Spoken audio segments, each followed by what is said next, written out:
WWE এর বর্তমানে এমন একটা অবস্থা হয়েছে যা এর আগে কখনোই হয়নি।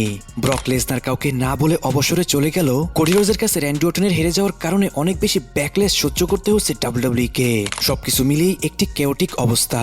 রেসলমেনিয়া নাইট 2-তে ব্রক লেসনার ওবাফেমির কাছে হেরে গিয়ে সে তো সবার কাছ থেকে বিদায় নিয়ে চলে যায়। ম্যাচটি শেষে ব্রক লেসনার তার বুট এবং কি গ্লাভসটি খুলে ফেলে আর সে পল হেমনের সামনে এক্স সাইন দেখিয়ে যায়। নর্মালি এরকম এক্স সাইন দেখায় ডাব্লিউডাব্লিউই রেফারিরা যখন কোনো সুপারস্টাররা ইনজোর্ড হয় তখনই রেফারি সেখানে এক্স সাইন দেখিয়ে থাকে।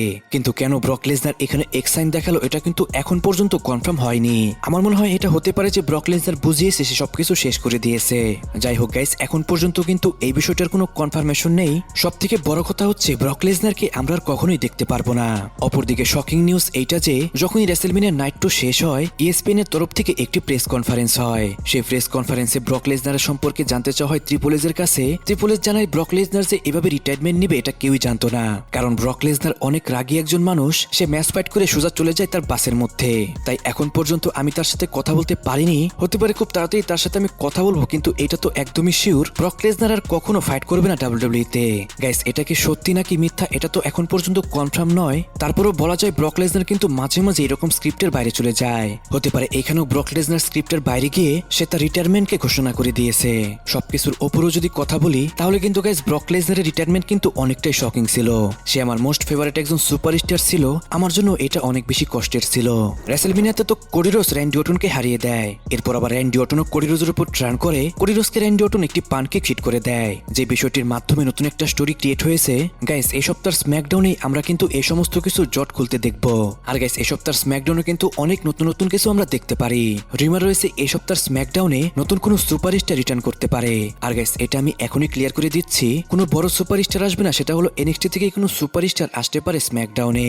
যেমনটা আমরা জানি অলরেডি জেকব পটো চলে গেছে মানডে নাইট রতে, সে তো রমান রেঞ্জের সাথে ফিউড করছে। তাই কোডি রোজের সাথে একমাত্র ফিউড হবে এখন র্যান্ডি অর্টনের। আমরা মানডে নাইট রতে সিএম পাঙ্ক এবং কোডি রোজের মধ্যে ফেস অফ দেখতে পেয়েছিলাম। গাইস, আমার মনে হয় না সিএম পাঙ্কের সাথে কোডি রোজের কোনো ম্যাচ হতে পারে, কারণ দুইজনে ফুল টাইমার কোম্পানির ফেস, তাদের দুজনের মধ্যে কোনো ফিউড করাবে না ডাব্লিউডাব্লিউই। এখন পর্যন্ত সবথেকে বেশি চান্স রয়েছে backless Randy Orton versus Cody রোজের মধ্যে ডাব্লিউডাব্লিউই আনডিসপিউটেড চ্যাম্পিয়নশিপ ম্যাচ হবে। ব্রন বেকার ডাব্লিউডাব্লিউ সব থেকে আনলাকি সুপারস্টারদের মধ্যে একজন। এটা আমি কেন বললাম এখন আমি এক্সপ্লেন করে দিচ্ছি। ব্রন বেকারের যখনই ফিশনে অনেক ভালো স্টোরি চলছিল, সে তো ফিশনের লিডার ছিল, তখনই তার একটা বড় ইনজুরি হয়ে যায় এবং সে 2-3 মাসের জন্য ডাব্লিউডাব্লিউ থেকে গায়েব হয়ে যায়। আবারও যখন ব্রন বেকার রেসলমেনিয়াতে সেথ রোলেন্সকে অ্যাটাক করে আবারও রিটার্ন করলো, এই সপ্তাহের মানডে নাইট রতে সেথ রোলেন্স ব্রন বেকারকে পিছন থেকে এসে একটা স্টিল চেয়ার দিয়ে অ্যাটাক করে। আর গাইস, এরপর আমরা দেখতে পাই সেখানে কিন্তু ব্রন বেকারের মাথা ফেটে রক্ত বের হচ্ছিল। এখন মানডে নাইট র শেষ হওয়ার পরে অনেক জায়গা থেকে রিউমার ছিল যে ব্রন বেকার আবারও হতে পারে ইনজুরিতে পড়েছে, কিন্তু গাইস চিন্তার কোনো কারণ নেই। ব্রন বেকারের এই ইনজুরিটা খুবই সামান্য। ব্রন বেকার ঠিকই আছে, সামনের মানডে নাইট রতেও তাকে আমরা দেখতে পারবো। রমান রেঞ্জের ওজি ব্লাড লাইন তো আবারও ব্যাক করলো। রমান রেঞ্জের নেক্সট অপোনেন্ট সম্পর্কে আমরা জানতে পারলাম, সেটা হলো জেকব পাটু। খুবই হাই চান্স রয়েছে ব্যাকলেজে রমান রেঞ্জ এবং কি জেকব পাটুর মধ্যে আমরা ম্যাচ দেখতে পারবো। এখন ব্যাকলেজে কি হবে এই বিষয়ে তো আমরা এখনই কিছু বলতে পারি না, কিন্তু এটা সত্যি হলো রমান রেঞ্জ এখন ফুল টাইমার সুপারস্টার হিসেবে কাজ করবে ডাব্লিউডাব্লিউতে। এর আগে রমান রেঞ্জ তার স্ট্রিট ফাইটার মুভির জন্য অনেকটাই আনরেগুলার হয়েছিল ডাব্লিউডাব্লিউতে, তখন অনেকেই রমান রেঞ্জকে নিয়ে ক্রিটিসাইজ করেছিল যে রমান রেঞ্জ কোনো একজন ফুল টাইমার সুপারস্টার নয়, সে কখনো চ্যাম্পিয়ন হতে পারবে না। কিন্তু সবাইকে ভুল প্রমাণ করে দিয়ে রমান রেঞ্জ আবারও চ্যাম্পিয়ন হয়েছে এবং কি সে ফুল টাইমার সুপারস্টার হয়েও সবাইকে দেখিয়েছে। তাই তো গাইস, নেক্সট উইকের মানডে নাইট রতেও আমরা রমান রেঞ্জকে দেখতে পারবো। গাইস, রমান রেঞ্জ ফুল টাইমার একজন সুপারস্টার হলেও তার কিন্তু কিছু লিমিটেশন থাকবে।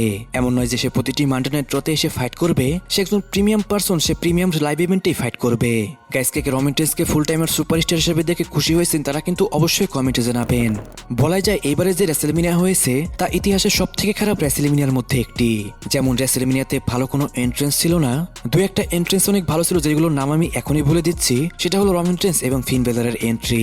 এই দুইটা এন্ট্রি ছিল রেসলমেনিয়ার মধ্যে রেসলমেনিয়া পর্যায়ের মতো এন্ট্রি। তাছাড়া যে সমস্ত এন্ট্রেন্স আমরা দেখতে পেয়েছি সেগুলো কিন্তু দেখে মনে হয়নি যে রেসলমেনিয়ার কোনো আমরা এন্ট্রেন্স দেখছি। CM punk WWE world heavyweight champion ছিল, তারই কিন্তু একদম লাস্টে এন্ট্রেন্স হয়, কিন্তু তার এন্ট্রেন্স আমরা কি দেখতে পেলাম, তার এন্ট্রেন্সে জাস্ট একটি ভিডিও প্যাকেজ আমরা দেখতে পেলাম। এবারে রেসলমেনিয়ার যতগুলো এন্ট্রেন্স হয়েছে এতটা খারাপ এন্ট্রেন্স করিয়েছে এটা কিন্তু দেখার মতো ছিল। রেসলমেনিয়া সবসময় তার এন্ট্রেন্স এবং কি এরিনার জন্য সবাই জানে, কিন্তু এটাকেই ডাব্লিউডাব্লিউ এবার পাল্টে দিয়েছে। ডাব্লিউডাব্লিউ টাকা বাঁচানোর জন্য এমন এমন কিছু পন্থা করেছে যার মাধ্যমে রেসলমেনিয়ার সমস্ত মজাই নষ্ট হয়ে গেছে।